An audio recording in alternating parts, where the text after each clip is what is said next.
எனக்கு வணக்கம்ங்க. ஒரு நான் தான் உங்கள் எம்பி விவசாயி. எனக்கு இன்றைக்கி அதை பற்றி பார்க்க போகிறோம்னா, நம்ம மாட்டுக்கெல்லாம் என்ன அடர்த்தீவனம் போடுறோன்னு சொல்லிட்டு ஒருத்தர் கேட்டிருந்தா அப்படிங்க. அதை பற்றி பார்த்து போட்டுங்க. அடுத்து பார்த்துட்டிங்கன்னா, மாடு வளர்க்குற லாபங்களா நட்டங்களா அப்படிங்கிற மாதிரி ஒரு சின்ன ஒரு வீடியோவும் பார்த்து போடலாமுங்க.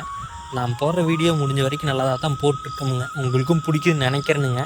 முடிஞ்ச வரைக்கும் நம்மளையும் கொஞ்சம் லைக் பண்ணுங்கள், ஷேர் பண்ணுங்கள், சப்ஸ்கிரைப் பண்ணி வச்சுங்க. முடிஞ்ச வரைக்கும் இப்போவும் சொல்கிறேங்க, நல்ல நல்ல கண்டென்ட்டாக போடுறதுக்கு நான் ட்ரை பண்ணிகிட்டே இருக்கிறேனுங்க. வாங்க வீடியோக்குள்ளே போயிடலாமுங்க. உங்களுக்கு நம்மளை பற்றி நல்லா தெரியுங்க. நான் எம்பிஏ முடிச்சு போட்டுங்க ஒரு கம்பெனியில் ஹெச்ஆருங்கிற பேரில் ஒரு வேலை செஞ்சுட்டுருக்குன்னு வச்சுக்கங்களேன். அதில் பார்த்திங்கன்னா கிட்டத்தட்ட ஒரு அளவுக்கு சம்பளம் வருதுங்க. அது இல்லாமங்க நான் தோட்டத்தில் விவசாயம் பண்ணிகிட்டு இருக்கிறேனுங்க. அதாவது சனி ஞாயிறுங்க, சாயங்காலம் விடியால் எல்லா நேரமும் பார்த்துட்ருக்குறேனுங்க. பகுதி நேரம் வேலை செஞ்சுட்டுங்க, பகுதி நேரம் வந்து பார்த்திங்கன்னா விவசாயம் பண்ணிகிட்ருக்கிறேனுங்க.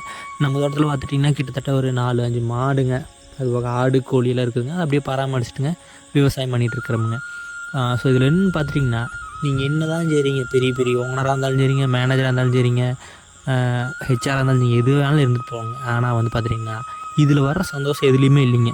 காலையில் எழுந்திரிச்சிங்க, ஒரு டை ஒன்று கட்டிட்டு ஒரு வாய் கஞ்சி குடிக்காமீங்க அவசர அவசரமாக போயிங்க. அங்கே போய் லாகின் பண்ணி பஞ்சிங் வச்சு எல்லாம் பண்ணி அங்கே இருக்கிற கம்பெனிகளுக்கு எல்லாத்துக்கும் பதில் சொல்லிங்க, மேனேஜர்கிட்ட கையெட்டு நின்றுங்க, அதை பண்ணி இதை பண்ணி பொழுதோடு வந்து 10 மணிக்கு வந்து படுத்தவங்கில நம்ம என்னடா பண்ணியிருக்கோம் அப்படின்னு பார்த்தா ஒன்றும் இல்லைங்க. இதே சொந்த தொழில்னு பார்த்துட்டிங்கன்னு வச்சுங்களேன். இப்போ நான் மாடே மேய்ச்சிருக்குன்னு வச்சுக்கங்களேன். 10 மாடு இருக்குதுங்க, சொந்த மாடுங்க. 10 மாடு டெய்லி வந்து குறைஞ்சது ஒரு 15 லிட்டர்லேருந்து ஒரு 30 லிட்டர் வரைக்கும் காலையில் மட்டும் கறக்குதுங்க. எங்கள் ஏரியாவிலெல்லாம் பார்த்துட்டிங்கன்னா 1 லிட்டர் பாலோட விலை பார்த்திங்கன்னா 40 ரூபாலேருந்து 45 ரூபா வரைக்கும் விற்கிறாங்க. சிட்டி சைடெலாம் 50 ரூபா வரைக்கும் விற்றுட்ருக்குறாங்க. இருந்தாலும் பார்த்துட்டிங்கன்னா கிராமத்து சைடில் கம்மியாக தான் விற்றுட்ருக்காங்க பாலுங்க. அது இல்லாமல் பார்த்துட்டிங்கன்னாங்க விவசாயம் செய்கிறோம், அதில் வந்து ஒரு பெனிஃபிட் வருதுன்னு வச்சுக்கங்களேன். தக்காளிங்க, மிளகாய்ங்க, வெண்டைக்காய் ஓடுவோங்க, அவரைக்காய் ஓடுவோங்க, கத்திரிக்காயெல்லாம் போட்டிருக்கிறோமுங்க. அது சீசனை பொறுத்தளவுக்கு உங்களுக்கு வந்து அமௌண்ட் வந்து வேரி ஆகுங்க. அது இல்லாமல் பார்த்திங்கன்னா தேங்காய் இருக்குங்க. 1 கிலோ தேங்காய் பார்த்திங்கன்னா இப்போ 60 ரூபா வரைக்கும் விற்றுட்ருக்குறாங்க. உங்கள் ஏரியாவுன்னு சொல்லிட்டு மறக்காமல் கமெண்ட் பண்ணிட்டு போயிருங்க. ஸோ இப்படி இருக்கும்போதுங்க இது அசால்ட்டாங்க 10 நாள்லேயே வந்து பார்த்துட்டிங்கன்னா பால் ஊற்றிங்க ஒரு 5 ரூபாயிலிருந்து 20,000 வரைக்கும் சம்பாதிக்கலாமுங்க. வெய்ய காலத்தில் நீங்கள் ஒன்றுமே பண்ணலிங்க, அதாவது விவசாயமே பண்ணுறதுக்கு தண்ணியே இல்லைனாலுங்க, நீங்கள் மாடு ஒன்று இருந்தால் போதுங்க, 2 மாடு இருந்தால் போதுங்க, அளவுக்கு ஒரு ஆள் கஞ்சி குடிச்சிக்கலாமுங்க. எப்படி சொல்கிறேன்னு பார்த்துட்டிங்கன்னா 1 லிட்டரு ஒரு மாடு வந்து பார்த்திங்கன்னா குறைஞ்சது வந்து பார்த்திங்கன்னா ஒரு 2 லிட்டர்லேருந்து 3 லிட்டர் வரைக்கும் கறக்குமுங்க. அது இல்லாமல் பார்த்திங்கன்னா 2 மாடுக்கு 6 லிட்டர் ஆச்சுங்க. 1 லிட்டரோட பாலோட விலை 40 ரூபாய்ங்க. நீங்கள் இதையெல்லாம் விட்டு போட்டுங்க, ஒருத்தங்கிட்ட போய் கை கட்டி நின்றுங்க, அவங்ககிட்ட சம்பளத்தை வாங்கிங்க, அவன் அதை சொல்லி இதை சொல்லி அதை பண்ணி இதை பண்ணி ப்ரெஷர் ஏறிங்க, எத்தனை பிரச்சனைங்க.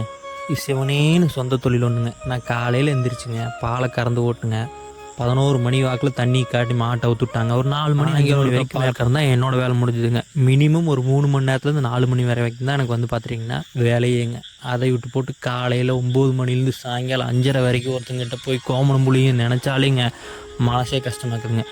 அது இல்லாமல் பார்த்துட்டிங்கன்னா அவன் 1-2 சொல்ல மாட்டானுங்க, 1008 பேசுவானுங்க, 1008 திட்டுவானுங்க. அவங்ககிட்ட அதை வாங்கிங்க ஒரு வாய் கஞ்சி குடிக்கிறதுக்கு எத்தனை பாடுபட வேண்டியது வேணுங்க.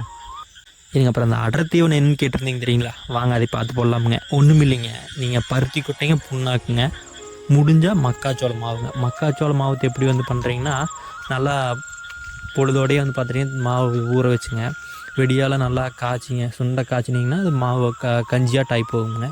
அது வந்து கறவை மாட்டு கொடுத்திங்கன்னா கொஞ்சம் பெனிஃபிட் இருக்குதுங்க, கொஞ்சம் நல்லா வந்து கறவி இருக்குதுங்க. அது இல்லாமல் பார்த்துட்டிங்கன்னா பருத்தி கொட்டைங்க, புண்ணாக்குங்க, கடல புண்ணாக்கு வேணால் கடல புண்ணாக்கில் கொஞ்சம் பெனிஃபிட் அதிகமாக இருக்குதுங்க, கடல புண்ணாக்கு கொடுக்கலாமுங்க. அது இல்லாமல் பார்த்துட்டிங்கன்னா இங்கே கேரளா சைடெலாம் பார்த்துட்டிங்கன்னா நிறையா வந்து தீவனம் இருக்குதுங்க. அந்த தீவனமெல்லாம் போட்டிங்கன்னா கொஞ்சம் நல்லா பால் கறக்குங்க. அது நம்மளுக்கு இப்போதைக்கு வேண்டியது இல்லைங்க, ஓரளவுக்கு நல்லா பால் கறக்கணும் அப்படிங்கிற மாதிரி இருந்தால் அது எடுத்துக்கலாமுங்க. நல்லா மாடு முடிஞ்ச வரைக்கும் பார்த்துட்டிங்கன்னா சிந்து மாடாக எடுக்கணுங்க, சட்டை மாடு வேண்டாமுங்க. சட்டை மாடு பொறுத்த வரைக்கும் பார்த்துட்டிங்கன்னா உங்களுக்கு அந்தளவுக்கு பேட் வராதுங்க, வெள்ளையும் ஜவப்பும் அந்த மாதிரி வேண்டாமுங்க. முடிஞ்ச வரைக்கும் செவலை மாடு எடுக்கலாமுங்க. செவலை மாட்டும் பார்த்திங்கன்னா 2 நீத்து இல்லாட்டி 3 நீத்து அந்த மாதிரி எடுக்கலாமுங்க. அதுக்கு மேலே எடுத்திங்கனாலும் கொஞ்சம் அந்தளவுக்கு வந்து ஒன்றும் பெனிஃபிட் இருக்காதுங்க. பால் பேட் வராதுங்க. பேட்டை பொறுத்த இப்போல்லாம் விளையுங்க, பேட்டில் அப்படி ஒன்றும் பண்ண முடியாதுங்க. கொஞ்சம் நல்ல மாடாக எடுக்கிற மாதிரி இருந்தால் நல்ல மாடாக எடுக்கலாமுங்க. முடிஞ்ச வரைக்கும் சந்தைக்கு போங்க, இல்லாட்டி உள்காட்டுக்குள்ளேயே எங்கே இருந்தாலும் தெரிஞ்ச பக்கம் இருந்தாலுங்க அதை வாங்கிக்கோங்க. சந்தையிலையும் பார்த்துட்டிங்கன்னா நல்ல நல்ல மாடெல்லாம் இருக்குதுங்க. இருந்தாலும் வந்துட்டிங்கன்னா 4 நாள் மடி கட்டிங்க, பால் அத்தனை கறக்குது இத்தனை கறக்குங்க, அதை பண்ணுறாங்க இதை பண்ணுறான்னு கொண்டு வந்து கொடுத்துட்டு போயிடுவாங்க. அப்புறம் 2 நாள் கறந்து பார்த்தா ஒன்றுமே இருக்காதுங்க. அதனால் முடிஞ்ச வரைக்கும் உள்காட்டுக்குள்ளே பக்கத்து காட்டுக்காரங்க உங்களுக்கு தெரிஞ்சவங்க யாராவது, உங்கள் ஊருக்குள்ளே தெரிஞ்சவங்க யாராவது இருந்தால் அவங்ககிட்ட கொஞ்சம் வாங்கினீங்கன்னா ஏதாவது பிரச்சனைனாலும் அவங்ககிட்ட என்ன ஏதுன்னு கேட்கலாமுங்க. இதே சந்தையில் வாங்கினீங்கன்னா அதெல்லாம் தெரியாதுங்க. அது ஒன்றுங்க. அது இல்லாமல் பார்த்தீங்கன்னா ஆடுங்க, கோழிங்க. ஆட்லேயும் நல்ல பெனிஃபிட் இருக்குங்க, கோழியில் நல்ல பெனிஃபிட்டுங்க. எப்படின்னா இதுக்கு முன்னாடி ஒரு வீடியோ போட்டிருக்குங்க, அதுவும் நல்ல வரவேற்பு பெற்றுருக்குதுங்க. அதை தொடர்ந்து இதையும் அப்படியே ஃபுல்லாக வந்து சொல்கிறேனுங்க. கோழி வந்து பார்த்திங்கன்னா குறைஞ்சது 450 500 வரைக்கும் வாங்கிக்கிறாங்க. அது இல்லாமல் பார்த்திங்கன்னா ஆடுங்க. ஆடு 6 மாதத்துக்கு ஒரு குட்டி ஓடுதுங்க. அதனால் வந்து பார்த்திங்கன்னா 2 குட்டி 3 குட்டி போடுங்க. நீங்கள் ஆட்டை பொறுத்த வந்து பார்த்திங்கன்னா உங்களுக்கு மாறுங்க. ஆடுவை பொறுத்த வரைக்கும் அதில் பெனிஃபிட்லேன்னு சொல்ல முடியாதுங்க, பெனிஃபிட் இருக்குதுங்க. ஆனால் வந்து கொஞ்சம் லேட் ஆகுங்க, டிலே ஆகுங்க. கோழின்னு பார்த்திங்கன்னா கோழியில் நல்ல பெனிஃபிட் இருக்குதுங்க. பெருவாடு கோழி சிறுவாடு கோழிலாம் இருக்குதுங்க. அதை பற்றி ஒரு வீடியோ இருக்குதுங்க, மறக்காமல் வேணால் சொல்லுங்கள், அதையும் வந்து மென்ஷன் பண்ணி விட்றணுங்க. இருக்கிறதுலையேங்க இந்த விவசாயம் பண்ணுறதுலேங்க நாட்டுக்கோழி முட்டையை விற்கிறாங்க. அதுதானுங்க நல்ல பிஸ்னஸ்ஸு. எப்படி சொல்கிறேன்னு பார்த்திங்கன்னா, ஒரு நல்ல வீடியோ ஒன்று எடுத்து போடுறாங்க, சாவல் அப்படி இருக்குது இப்படி இருக்குன்னு சொல்லி போட்டுங்க.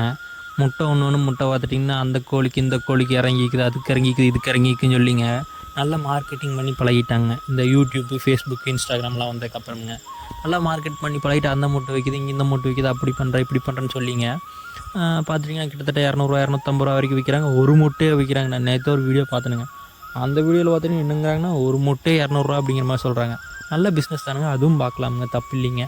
ஸோ மறக்காமல் நம்ம சேனல் லைக் பண்ணுங்கள், ஷேர் பண்ணுங்கள், சப்ஸ்கிரைப் பண்ணி வச்சுக்கோங்க. ஏன் சொல்கிறேன்னு பார்த்துட்டிங்கன்னா அடுத்த ஒரு 6 மாதத்துலேயோ ஒரு வருஷத்துலேயோ நம்மளோட சேனல் வந்து பார்த்திங்கன்னா ஒரு 5K அடிக்கணும், வியூஸ் அந்த மாதிரி போகணும் அப்படிங்கிற மாதிரி பார்த்துருக்கேனுங்க. மானிட்டேஷன் ஆகணும் அப்படிங்கிற மாதிரி ஒரு ஐடியாவில் இருக்கிறேனுங்க. முடிஞ்ச வரைக்கும் சப்ஸ்கிரைப் பண்ணி வச்சுட்டு பாருங்கள். அது போக பார்த்துட்டிங்கன்னா 4 பேர்த்துக்கு ஷேர் பண்ணுங்கள். நீங்கள் ஷேர் பண்ணுற ஒவ்வொரு வீடியோ தான் வந்து பார்த்திங்கன்னா எனக்கு அடுத்தடுத்த வீடியோ போடலாமா வேணாமான்னு சொல்லி தோணுங்க. அதே மாதிரி கமெண்ட்டும் நிறைய கமெண்ட் பண்ணுங்கள், நான் பார்த்து தெரிஞ்சுக்கிறேன். அது மேலே ஏதாவது தப்பு இருந்தாலும் அதை கரெக்ட் பண்ணிக்கணுங்க ஏனுங்க.